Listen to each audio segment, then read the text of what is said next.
Well, hello, everyone. Welcome to our event, Race and Blackness in American Islam. My name is Elizabeth Johnstone, and my colleague here, Ben, and I decided to coordinate this event in celebration of Black History Month and in recognition to the long-standing, often overlooked history of Black Muslim communities in the United States. We have here two speakers who are specialists in the topic of today's event, and I'm really excited to hear from them. But before we do that, I'm just going to talk a little bit about the organization supporting this today. So this event is organized in part by a group called Hidayah LGBT. Hidayah is a volunteer-led secular organization whose goal is to support LGBT+ Muslims.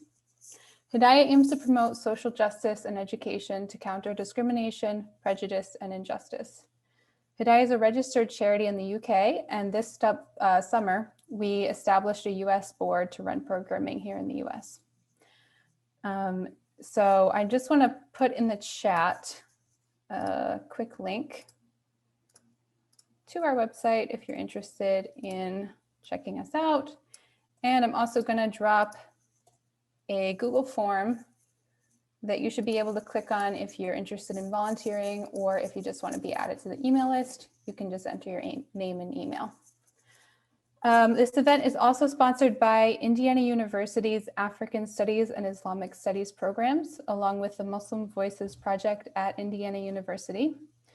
Our moderator for today's event, Ben, is both the programming and membership chair of Hidayah and the program assistant at Muslim Voices Project. So Ben, do you want to give us a quick synopsis of Muslim Voices? Yes, yeah, thank you. Thanks, Elizabeth. So Muslim Voices is a media project at Indiana University at the Center for the Study of Global Change. We are dedicated to countering Islamophobia in the media.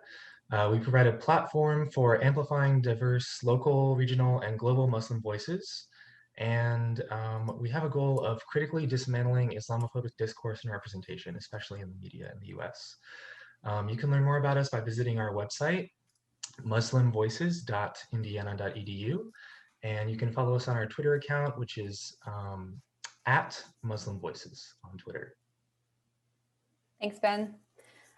So today we have the opportunity to speak with two scholars whose research looks at intersections of race, Blackness, and Islam in the US. We're going to speak with Dr. Edward Curtis, who is Millennium Chair of the Liberal Arts and Professor of Religious Studies at the Indiana University School of Liberal Arts in Indianapolis. We'll also be speaking today with Dr. Alaina Morgan, who is Assistant Professor in the Department of History at the University of Southern California. Edward Curtis is a publicly engaged scholar of Muslim American, African American, and Arab American history and life. He has written or edited a dozen books, including Muslims in America, A Short History, which was named one of the best 100 books of 2009 by Publishers Weekly. Curtis's most recent work is Heartland Muslim, a Syrian history of the American Midwest, which is forthcoming with New York University Press.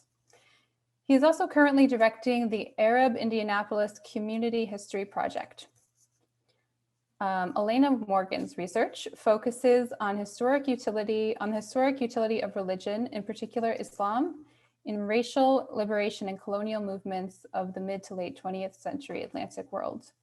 Her first book, which is tentatively titled Atlantic Crescent, Dreaming of Black Muslim Liberation in the Contemporary Atlantic World, considers the ways that Islam and Blackness were used by Muslims and non-Muslims in the United States, the United Kingdom, and the Anglophone Caribbean to form the basis of transnational anti-colonial and anti-imperial movements from the end of World War II to the end of the 20th century. At USC, she teaches classes on African American history, Black Islam, and race in the carceral state. I'm really excited to hear more about both of your work, and I'm going to give it over to Ben.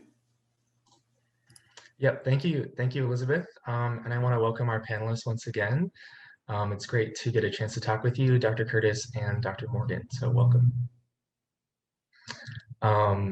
I'll say a little bit about the format of this event before I ask our first question to our panelists. So we're gonna basically just be having a conversation.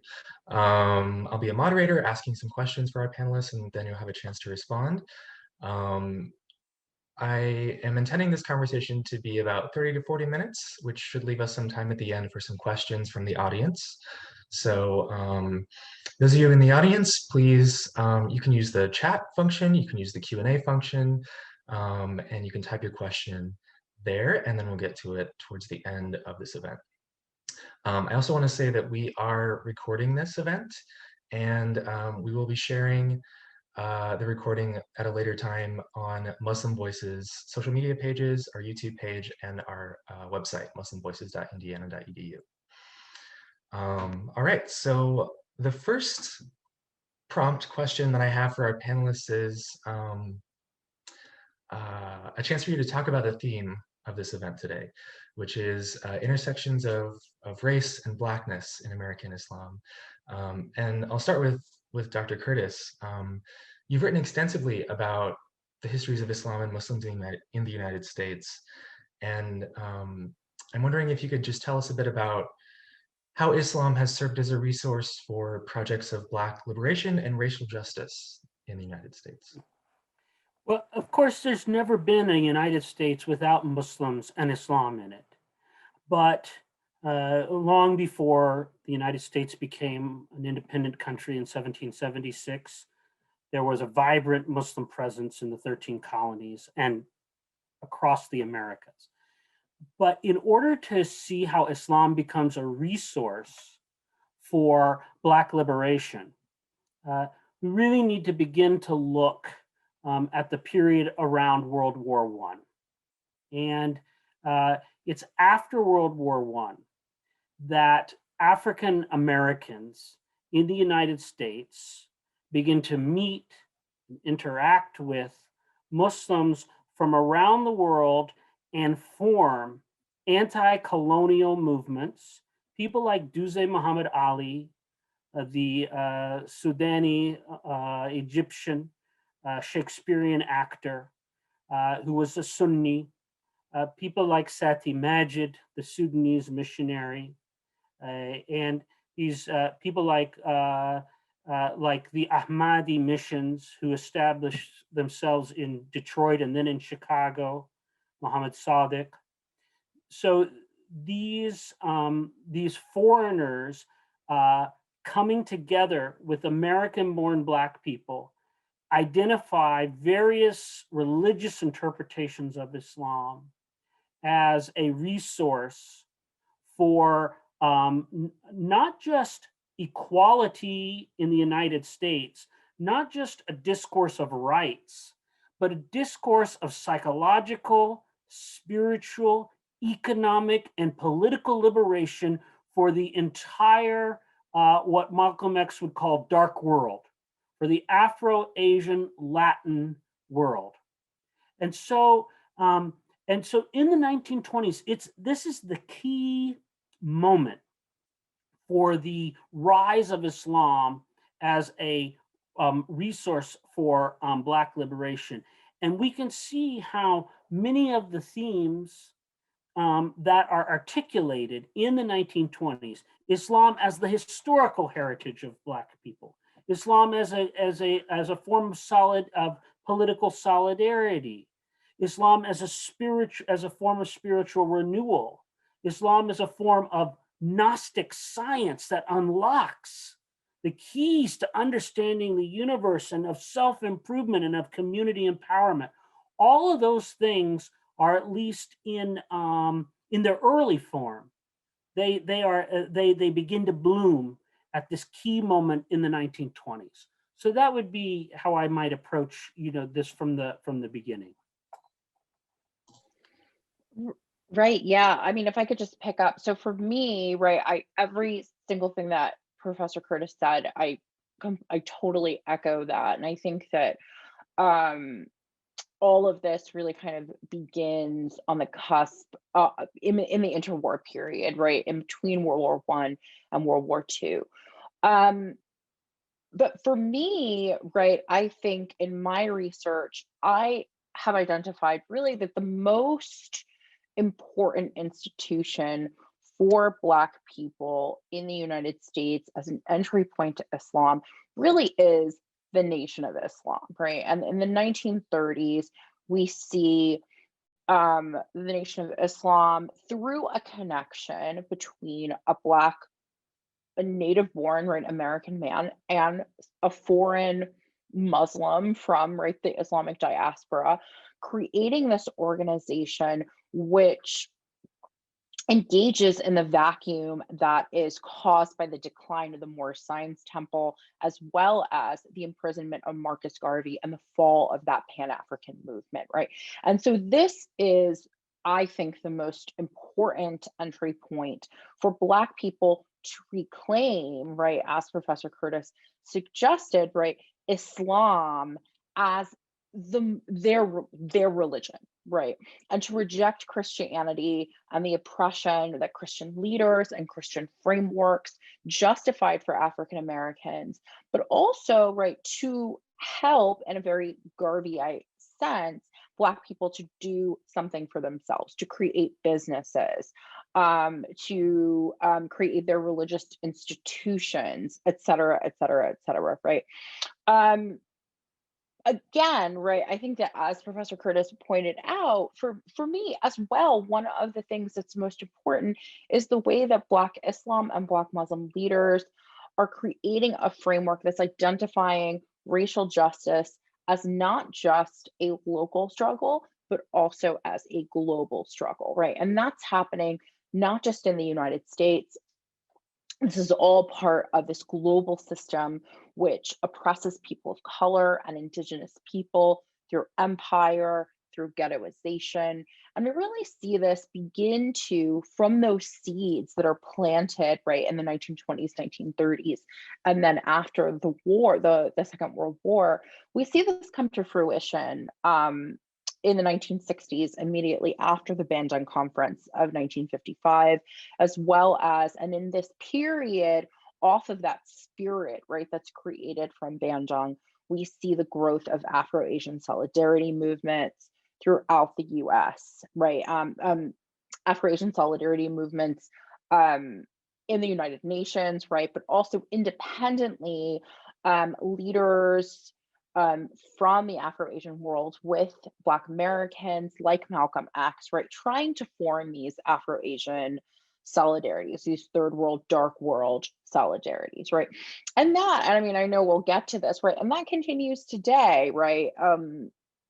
Black Muslims continue to struggle with racism, not only in mainstream America, but they're also trying to engage with their non-Black Muslim counterparts as well. And I think that there is, again, a recognition, right, of the intersection of all of these different types of oppression. Yeah, I mean, one thing that I am picking up on in both of your answers there was highlighting the transnational nature of Black Muslim movements and movements against colonialism and imperialism. I mean, Dr. Morgan, one thing that you'd mentioned there was, and maybe both of you could expand on this a bit more, is in your research, how have you seen Black Muslims in the Americas, in the United States, relate to their position within the African diaspora, as well as their position within the global Muslim community?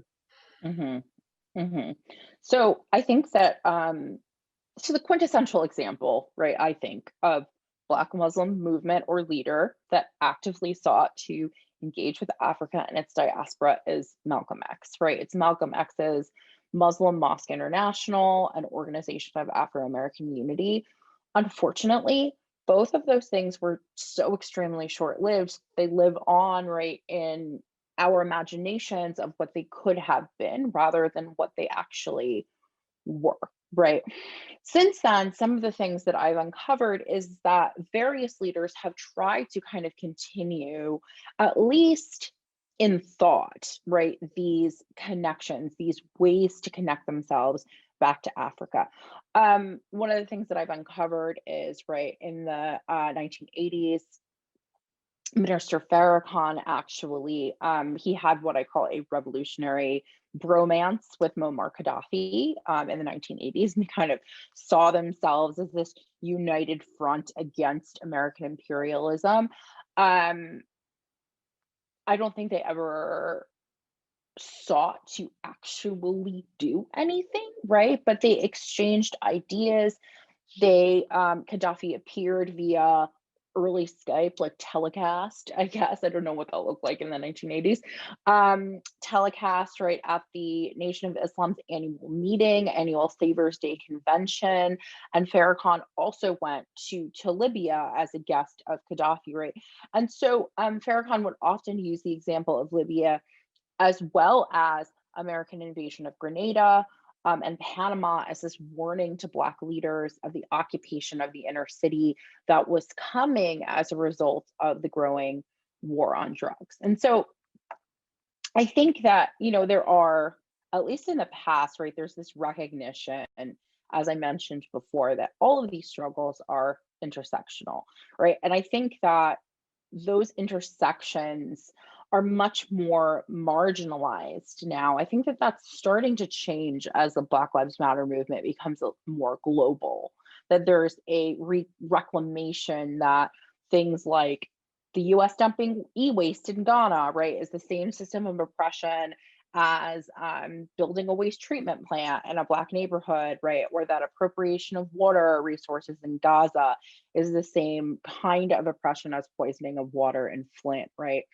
I do wish that there was more interaction and engagement. And I think that a lot of Muslim immigrants, sub-Saharan African or not, recognize that Black Americans are at the bottom of the American racial hierarchy and that they've tried to distance themselves from that. And there's been a lot of anti-Black racism in the Muslim community, right, that Black Muslims and their allies are trying to combat right now. And so I think that, another thing that's happening really is that now Black Islam has been around, right? Like Black Islam in the United States, right, has been around since the First World War. And it's matured, I think, to the point now where another type of anti-Black racism, right, is somehow claiming that the institutions that Black Muslims have built are not authentic, that they're somehow less than. And I think that one of the things that's happening is that with the rise of new Muslim leaders, right, who have their own tafsirs, their own like Quranic exegesis, that they are claiming their own authenticity and claiming the United States as a place where Muslim authority, from which Muslim authority can emanate. And so I think that those are some of the ways that, right, that engagement is happening. Yeah, as Dr. Morgan indicates, the African American Muslim engagements with the African diaspora are reflective of the full range of African American engagements with the African diaspora in general. I mean, of course, there's something special about Black Muslim engagement along the axis of Islam, but it's still Black American. And so, of course, you're going to have a full range. So from the beginning, let's go back to, again, sorry to go back to the 1920s, when Sati Majid leaves, the Sudanese missionary, he leaves behind communities of followers who keep writing to him from Pittsburgh, for example. So we have African-American Sunnis writing to their sheikh, to their leader and so the idea for them was that these specifically Black African Muslim leaders were a repository of knowledge and authority. And that, so ever since the 1920s, we have seen that theme, right?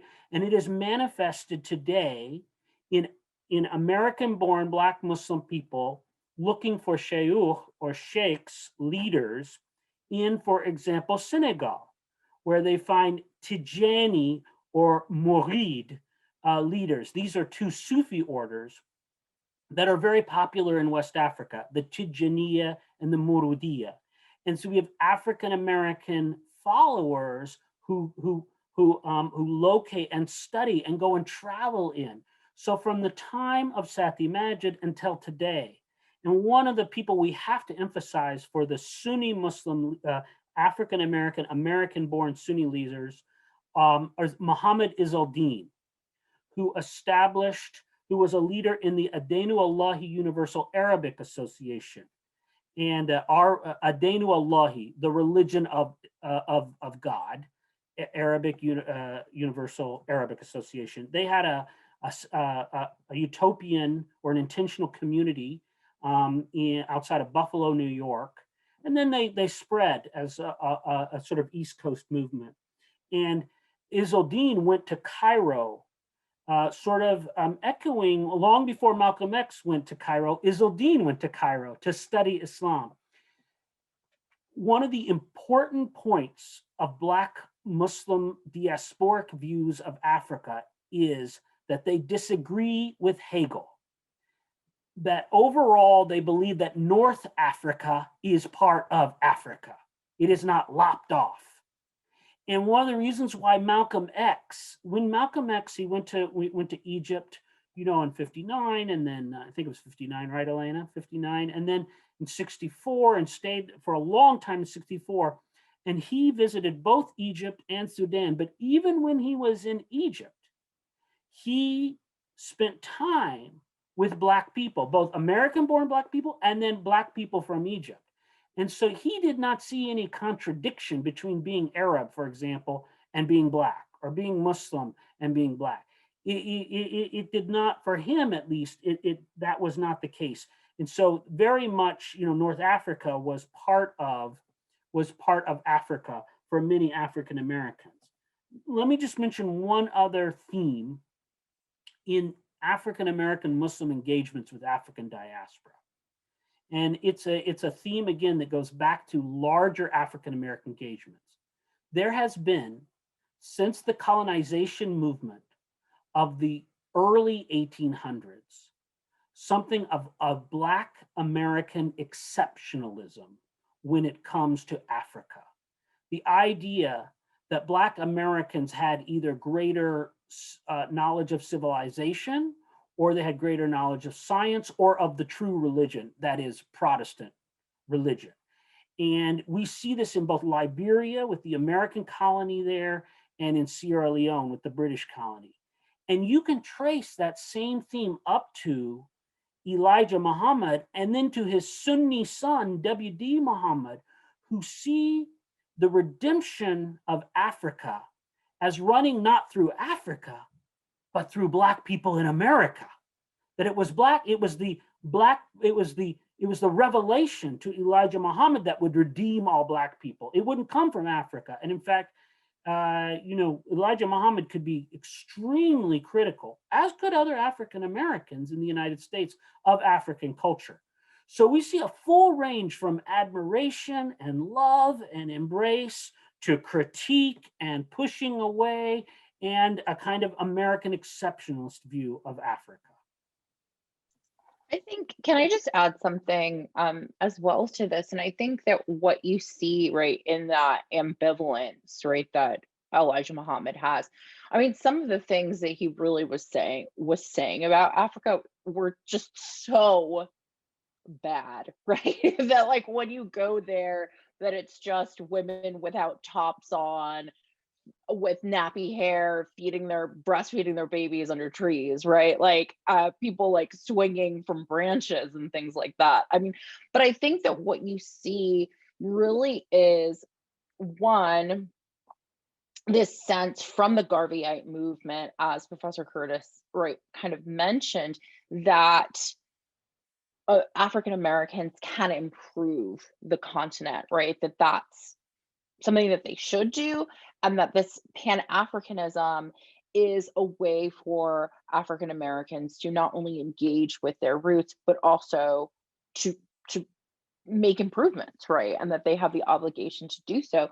But also, I think you see a real ambivalence in what Elijah Muhammad is saying between the rhetoric, right, that he's spouting about Black pride and how Black people are beautiful and how Black women shouldn't wear makeup and shouldn't, relax their hair, and yet, right, he is saying that Africa is ugly, right? And so I think that there's this push and pull, but I also think that in that history of Black Islam and in the nation and in Muwahideen Muhammad, what you see is constant grappling of Black people with the messages that have been piled on them from without, and their attempts to assert power over their lives and their images, like, that is coming from within. So I think it's, right, this dual struggle that you really see, that's really, I think, emphasized, right, and really outlined really perfectly in that particular example.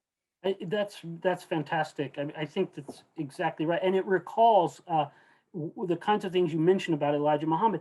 It recalls the things that Bishop Daniel Alexander Payne and Alexander Crummell sometimes said about Africans. So this is not foreign to the African American religious understanding of Africa as a kind of savage place, a pagan place, overall. And I just add one more thing, and you mentioned the word authority.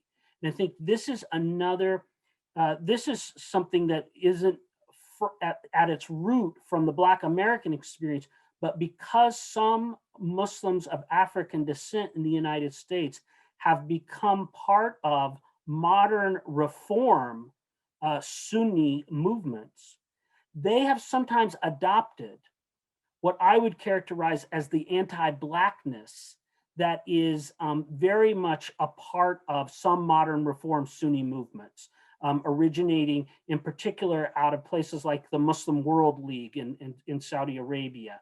And it's this real, it really is a critique of what scholars called Islam noir, this Black Islam that Butch Ware has talked about so well in his book, but this idea that that indigenous African Islam is corrupt.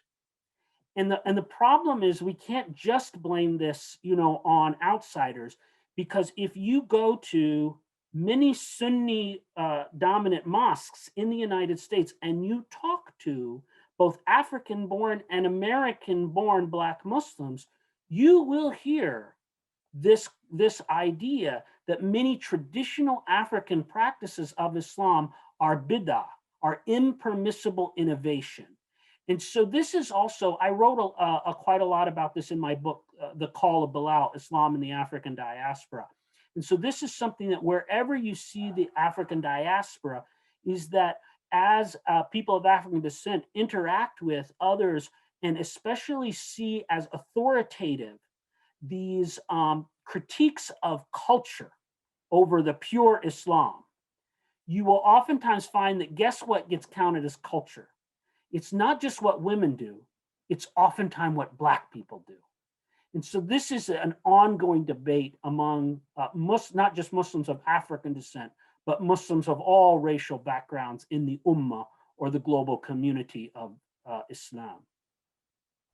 All right. And yet, what you were just saying about a lot of the anti-Blackness that happens in these international movements, one of the things with the Muslim World League is, there have been anti-Black, and yet so aggressively historically have targeted Black people, right? So it's like there's a recognition, I think, as well, right, that Black people are necessary, that they need to convert more Black people, and they need more Black people to be part of this movement.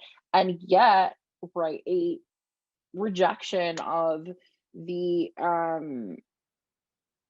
authenticity, right, of Blackness. I think that's really interesting. Yeah, I mean, another question I have, and I think it's somewhat related to this discussion is, thinking of authority and thinking of legitimacy.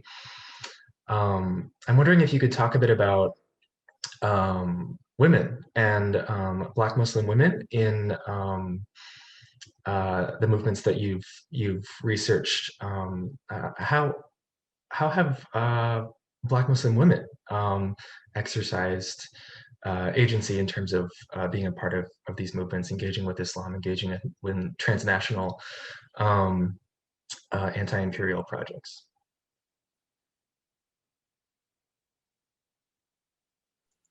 I can start.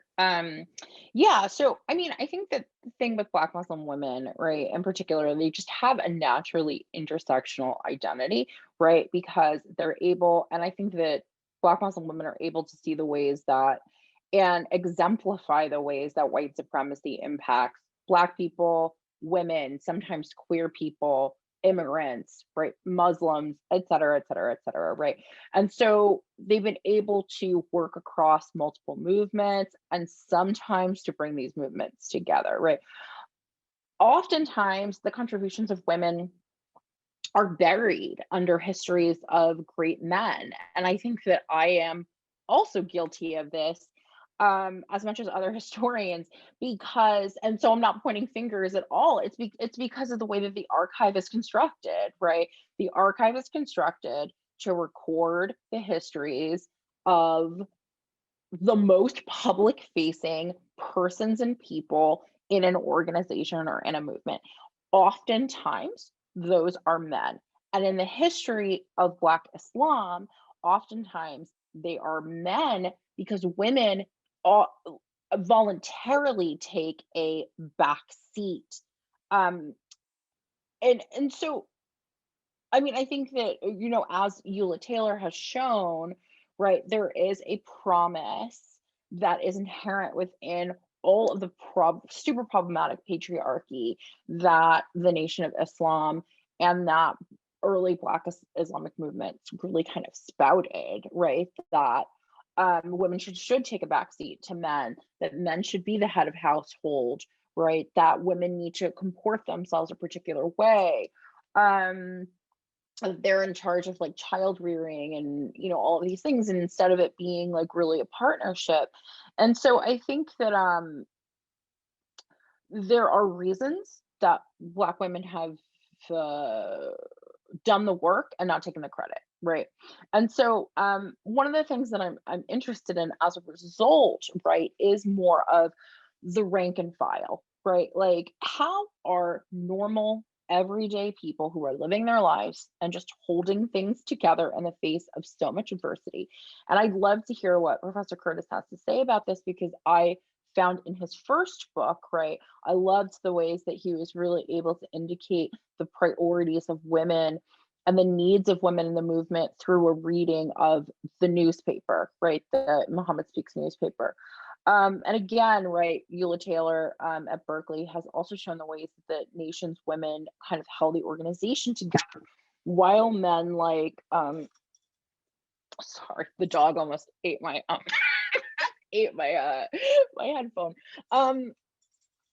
So the ways that right, while men like Elijah Muhammad were imprisoned, how women held it together, right? Clara Muhammad held the organization together, and has only recently gotten credit for that, right? And how did and so in my research, I kind of look at some of the ways that Bermudian and American women together worked together in the 1980s and 1990s to develop curriculum for Muslim schooling systems, and the ways that these education systems eschewed colonial systems of education and brought Islam into the practice of the everyday. And so one of the things that I found is American women were working with Bermudian Muslim women who at the time in the 1980s were in this fight with the Bermudian government over the right to build a parochial school on the island.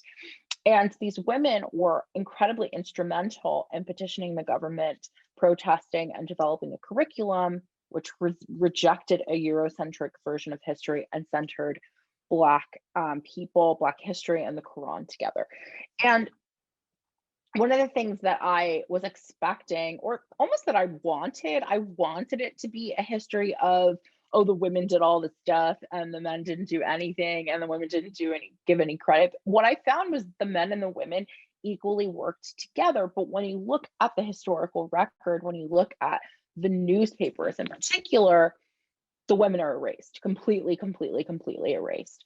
It was only through oral histories with both men and women in the community that I was able to recover that history, right? And so I think that as historians, we're kind of able now to engage with a lot of different methods, right? We're not just going to government archives and saying like, this is what's there, going to newspapers and saying, okay, well, that's it, but that's what's represented, so I'm going to stop now, right? And I think today, right, again, we see very publicly in the case of two Muslim women, one of them Black, right, our House of Representatives, right, leaders, Ilhan Omar and Rashida Tlaib, that they fight on this daily basis to put an end to all of these intersectional systems of oppression, which are targeting poor people, non-white people, immigrants, non-Christian people, etc., constantly being peppered with death threats, right? Accused of anti-Semitism, accused of not even being American.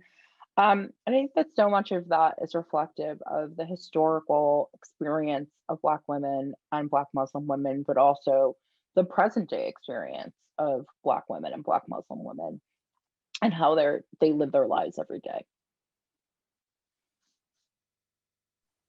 Yeah, that's great. I don't want to take as much time, but I will just add a couple things. I mean, in addition to Ilhan Omar, we can look to several African American Muslim women who have become academic leaders in the field of Islamic studies. And that is extremely important, especially in Islamic religion, because even as we talk about issues of ordination for the Catholic Church or the Missouri Synod Lutheran Church, for example, there is no ordination in Sunni Islam in particular, right? And so what we have instead, we have internationally known Black Muslim woman leaders like Amina Wadud, who's yes, controversial, but from Africa to Southeast Asia, to Europe, to the Americas, her interpretations of Quran and of Islam are grappled with and talked about. And that's very, very different than 100 years ago. Right? That's very different. And so, and she's just one. And if you think also the women of color who have written monumentally important books about African American Islam. Dr. Morgan mentioned Ula Taylor, but there's also Sylvia Chan Malik, who did the very important work of excavating and uncovering the voice of someone who was very important, someone like Florence Watts from the 1920s in Chicago. And then before Sylvia, there was Jamila Karim, who was brought up in the W.D. Muhammad community in Atlanta and revealed all kinds of new information about that community and about other Muslims. We think of Amina McLeod. And I don't think I would be here without Amina McLeod from Chicago, who really, before her, there was a kind of gestural inclusion of the study of Black Muslims in Islam in America study. But as I've written elsewhere, it wasn't a terribly serious engagement on its own, but she was a essential pioneer. So these are, and a deeply respected voice, someone who, of course, was a specialist on African American Islam, but then also she had such deep Islamica knowledge, her dirasat al-Islamiyya, her Islamic studies knowledge was so deep that she also had, could say things of great weight when it came to religious matters. So all of these academic leaders are extremely important now to the scene, you know, and where learning, because in the Islamic tradition, in the end, across the world and for hundreds of years, learning is key to what it means to be a Muslim. You don't find many people defending anti-intellectualism in Islam. It's not a big part of the tradition. And so I think, at least in name, and the name is everything, as Noble Drew said. So I think that's really important to the current scene, and also to our ability to excavate. And as Dr. Morgan says, one of the things that my second book did, my first book, I mean, I'm guilty. It looked only at men. My second book, Black Muslim Religion, from UNC Press, deeply looked at and revealed the voices of women, especially in the newspaper. But then we also interviewed women. And one of the things we found out when we interviewed women who were members of the Nation of Islam in the 60s is, even with the great power of the messenger of Allah, Elijah Muhammad, they ignored him or negotiated him when it came to issues like birth control, and oftentimes did what was best for themselves, their families, and their bodies when it came to those issues.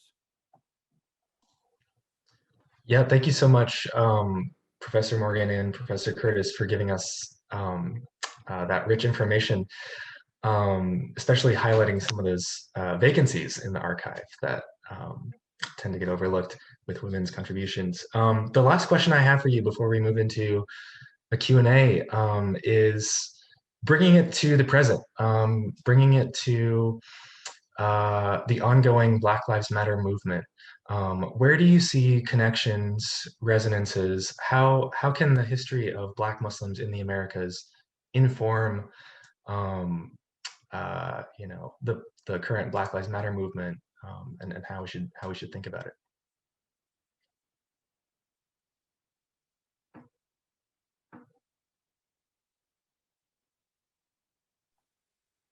Well, if Dr. Morgan doesn't want to go, I'll say, look, there wouldn't be the Black Lives Matter movement as we understand it without Malcolm X, and without the thinking, not just of Malcolm X, but a whole community of African-American Muslims, especially in the Nation of Islam, that became in the 1950s the premier voice of political dissent against American empire and its connections to anti-Black racism in the United States.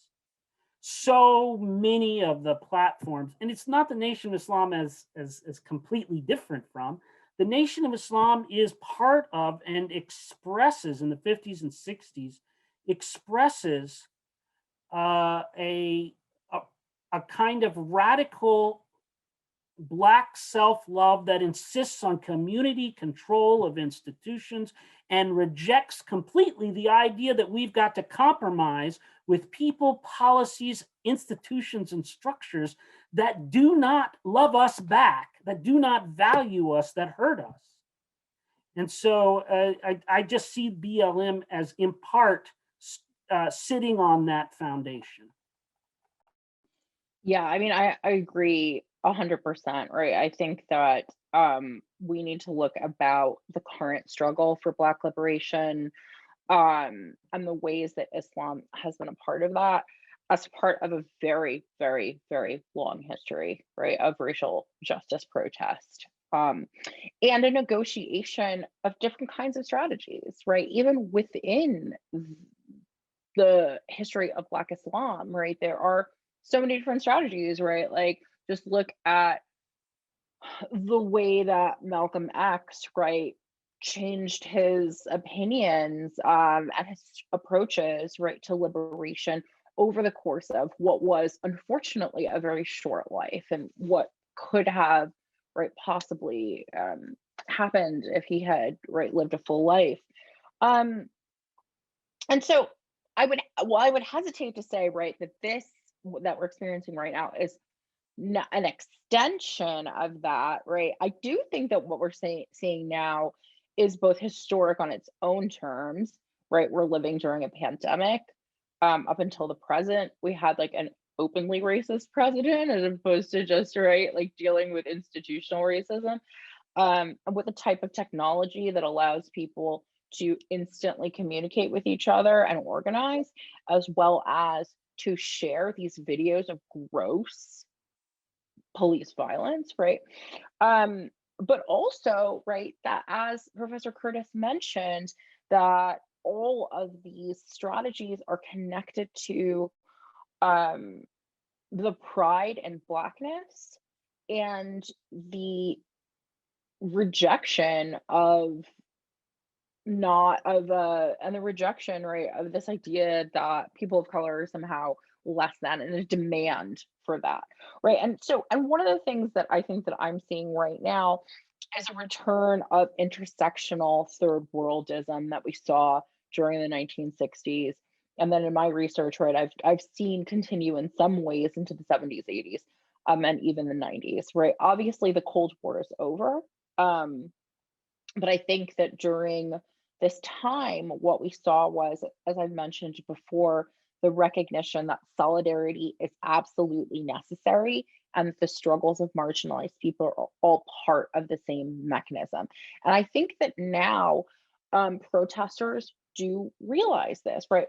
So I had some pictures that I had wanted to share, but the quality of the pictures was just not great. And then they didn't demonstrate what I wanted to point out. So I'll just describe these two pictures. So on June 13th, 2021, there were global protests all over the world, right? London, Paris, Sydney, Seoul, Korea, like all New Zealand, everywhere, right? And protesters are engaging not only with mourning the death of Floyd and what that means and marching in solidarity with American Black people, but also, right, drawing attention to their own struggles, right? And so there were a couple of images that really stood out to me. So one protest in Trafalgar Square in London, there's this sign in the back corner. A protester is holding up the sign in a mostly like melanin heavy audience, right? A protest crowd. And the sign says pigs are not pigs are not halal, right? And so I which I thought was so brilliant. And the thing about this picture is it's all the way back in the corner, and I'm not sure the photographer really intended to capture that part, right? But that's the part that interests me. A second photograph from Paris shows protesters during a Black Lives Matter protest waving the Palestinian flag, right? And so I think that there is so much engagement, right? People are realizing all of these things are global and that they're standing on each other's sides, right?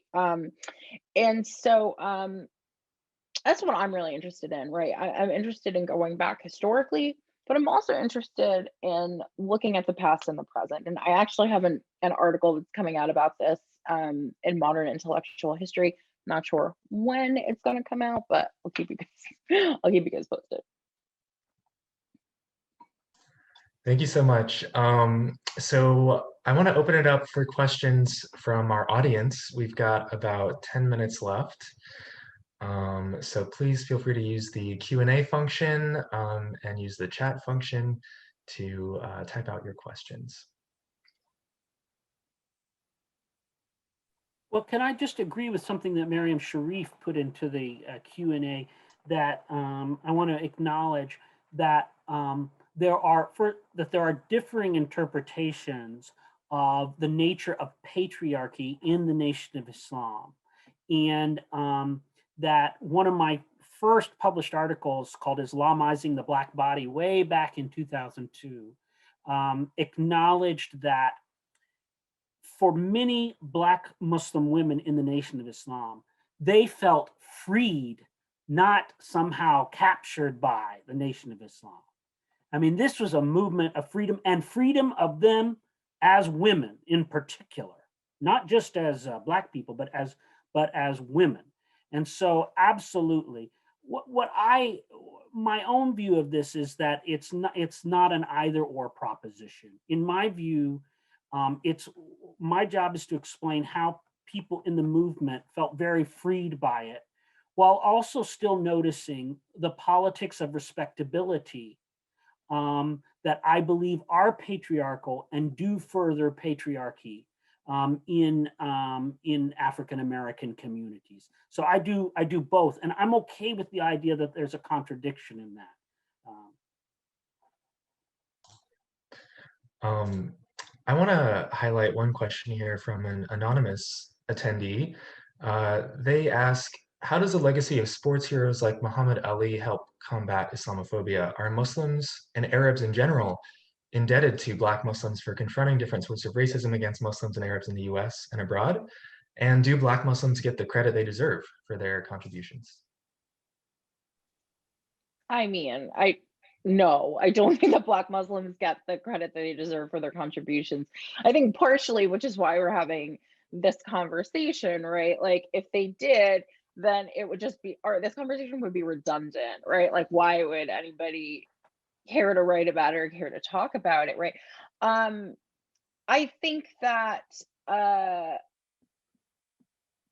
having public facing people who are Muslim, and particularly Black and Muslim, right, always helps. And whether or not those are sports heroes or singers, right, or actors or whatever it is, I think that having those people in the popular culture and having them be able to reach a wide audience does help to combat, right, Islamophobia. I think that it helps to demonstrate, right, the Americanness, right, of people who are Muslim. Unfortunately, some people are only convinced, right, by those types of examples, right? They can't see really past their own prejudices and the ways that American foreign policy and our education systems, right, have really instilled anti-Muslim rhetoric and anti-Muslim feeling, right, in us, and we don't even think about this, right? And so I would say, yeah, I mean, like Black Muslims, in some sense, right, and these great stars do help to combat Islamophobia, but I'm not sure that they're doing I'm not sure that they're doing the work for like the larger community as opposed to like on a case-by-case basis. I'm not sure. What do you think, Professor Curtis? Well, I mean, I think you probably agree with me that Muhammad Ali was, if not was one of the most important critics of the Vietnam War in the world, and that his embodied sacrifice in 1967, his willingness to give it all up for his religious and political beliefs, was an incredibly dangerous thing to the authorities. And so in this case, we have, just like with Colin Kaepernick, we have an example of someone who's really willing to put it on the line and use everything they've had. I mean, the Black Power salute itself down at Mexico, it was Mexico City, right? During the games, very powerful. I'll add this though. So when Muhammad Ali goes to fight the rumble in the jungle, okay, does he say a word about Mobutu Sese Seko, who inherited a regime that was fashioned out of the assassination of Patrice Lumumba? But does he say anything? No, he does not. He goes and makes his peace with Gerald Ford at the White House, and then, I mean, in the end, he ends up at the Pentagon, sort of supporting the first Gulf War. So people's it depends on how you use your power. It's not that you become a sports figure, an international sports figure. It's how you use that power, no matter whether you're a celebrity, a sports person, etc. I think that really has the impact. To look at a more grassroots impact, I will say that the participation of Muslim girls and boys, and I mean girls and boys, in sports can make a great difference at the grassroots level in people who are non-Muslims getting to know Muslims. And I'm thinking of the Lady Caliphs, for example, down in Georgia.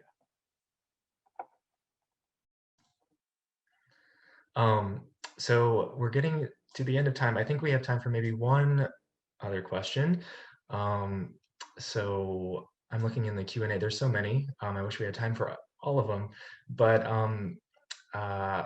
this one is from Birch McLeod saying, "Thank you so much. My question is, I remember when talking about the post-World War II era, you both referred to the tools or usefulness that a Muslim identity could offer to an African-American audience within both an American and a global context. Could you expand more on what that filter or perspective can promise to the formation of African-American self-identity?"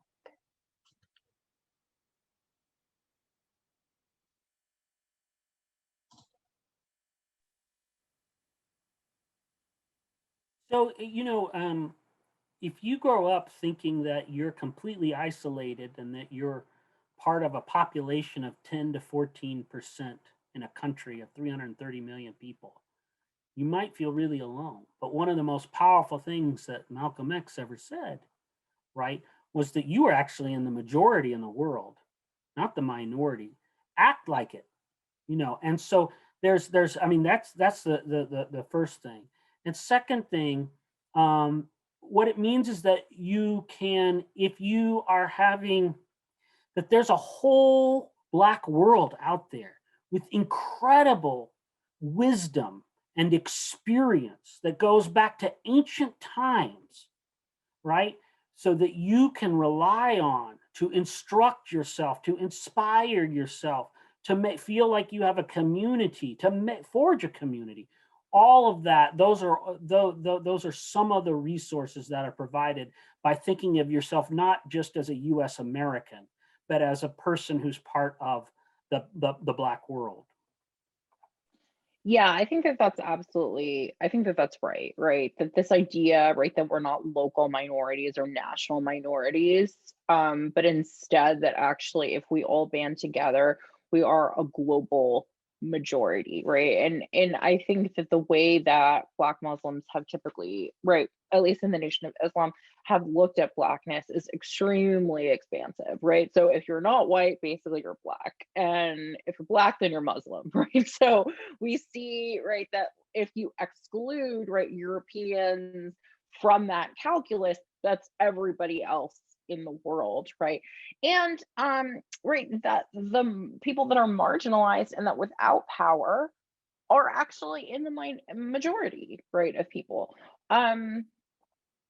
And so, yeah, I think that this is, I think that this is correct, right? That what it does is provide a framework that connects you globally outward to a large community and roots you back in time, right? To great civilizations that have, done amazing things, right? Like the Malian civilizations, right? Like Arabic civilizations, right, that invented math and astronomy and all of these things. And um, yeah, so I think that, and I think that now, right, it still offers the ability to connect globally and to have a global discourse about the legacies of imperialism, the continuing legacies of imperialism and white supremacy. Thank you so much, both Professor Morgan and Professor Curtis. I think we'll have to leave it there, unfortunately. I wish we had more time, but please follow our social media page at Muslim Voices on Twitter. You can visit our website, muslimvoices.indiana.edu, and stay tuned for future updates from us. Thank you so much. Thanks, everyone. Bye. Thank Thank you, you. everyone.